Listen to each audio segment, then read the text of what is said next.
Spawn here in the lower right corner of Belshire. Now blue, and up one in the series, it is AZUBUSan. And over on the top left, we have our red Zerg. He's beaten a lot of Protosses today, but not quite being able to take game one. He is FXOLucky. And this is such a treat for us guys, because these are two top-notch quality players. Now again, we stated earlier, I'm still shocked. I'm still in awe that Bolt was knocked out before the grid. But I'm okay. Yeah. These two replacements, these two step-ins for our King of ZOTAC, I will take it. Now, I think AZUBUSan's going to go try and do the same cheekiness he wanted to achieve in Game 1, but was not able to pull off. I mean, he could just still make it a Forge Fast Expand. It might not actually be something cheeky, but... Yeah. Lucky's got to be... He shut it down so quickly, I wouldn't want for AZUBUSan to do it again. Yeah. I'm also kind of wondering, like, have you seen SOS's Cannon Rush on this map? No, not particularly. Oh. Well, actually, there is this weird Cannon Rush where you can Cannon Rush and Spine Crawlers won't be able to hit it. So I'm wondering if it normally works when the Zerg's on the bottom, but I'm wondering if it'll work on the top. If it does, that means AZUBUSan's probably seen it and could very well do it, but it looks like he won't be, actually. Now it's going to patrol block the hatchery for the time being. 2 drones being pulled, though, because he doesn't know what is up just yet. Gonna snipe away at the probe, get some drone punches off. And, okay, next is coming down first, so we're not going to have that same cheeky cheese. And I like, it's a smart choice out of AZUBUSan. I mean, some players will be stubborn, they'll go for that strategy again. But it was shut down so quickly. Like, I almost want to make a training tutorial video based off of that game of, like, how to stop cannons. Step 1, stay calm.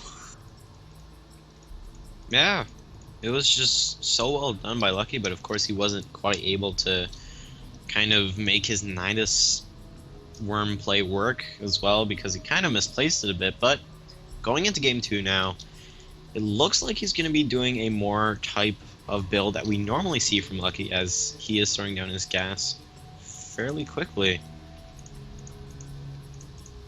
Yeah, checking for all proxy pylons, any chance of being cheese here at the third before he puts that hatchery down. A really smart choice out of Lucky. So methodical, and I like the Overlord routes that he's taking as well. I mean, it puts him off in, like, right now irrelevant spots, but they become more and more important later on. I mean, this one, of course, scouts the gas. This other one's going to come in from the north later. So, I mean, really nice, just early map control. Yeah.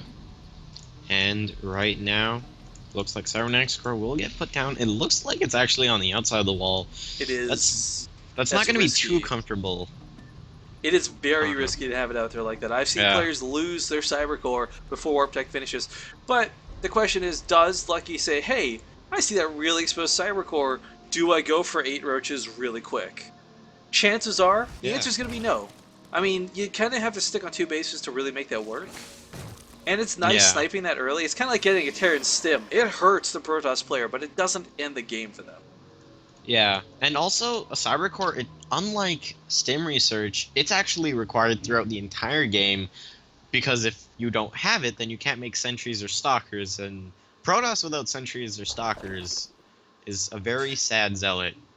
You know, I was going to bring this up because you bring up the gateway units. Do you know who the StarCraft player Cress is?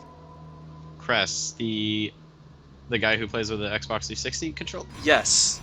Yes, I do. One thing that I find hilarious about him is when he plays on his Mid-Masters account, he just goes mass carriers. He doesn't even get gateway units. Yeah. And we talk about, like, okay, not having Warp Tech would suck in most scenarios, but there are some where it still works, as weird as that is to consider.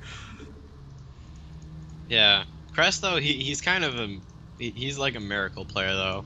I don't know how he does it, man. It is ridiculous. I can barely play with a keyboard and mouse, much less try and use an Xbox controller, but getting back in this game, okay, RoboBay gonna be the tech choice of, I mean, there's no Stargate, there's no Twilight Council, sadly, so if he starts pumping out Immortals, and he throws them a ton of gateways, he could go for a classical push.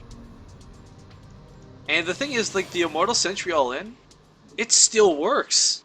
It's not a strategy that died off, it's just not the most effective. Yeah. But it's gonna be a War Prism first, though. This could actually just be a 4-gate Zealot Bulldog into the main base of Lucky here. He's gonna be dropping down 2 cannons as well, though. 2 sentries. He's gonna even sentry walk drop. in. He's gonna sentry drop in the main and just Yeah. eradicate the attack, and that's actually gonna work quite nicely. But never mind.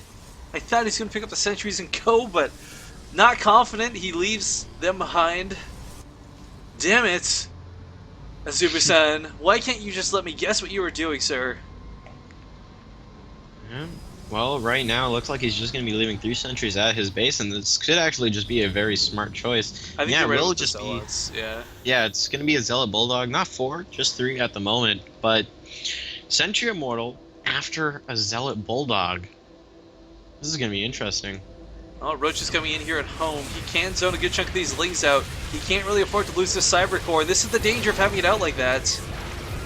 Now drop it here in the 4th base. Lucky. What? Hang on, let's turn the game real quick here. He's so down on drones, he sacrificed a lot, and the cannons... Okay, I see why he GG'd out. Still very, rather impromptu.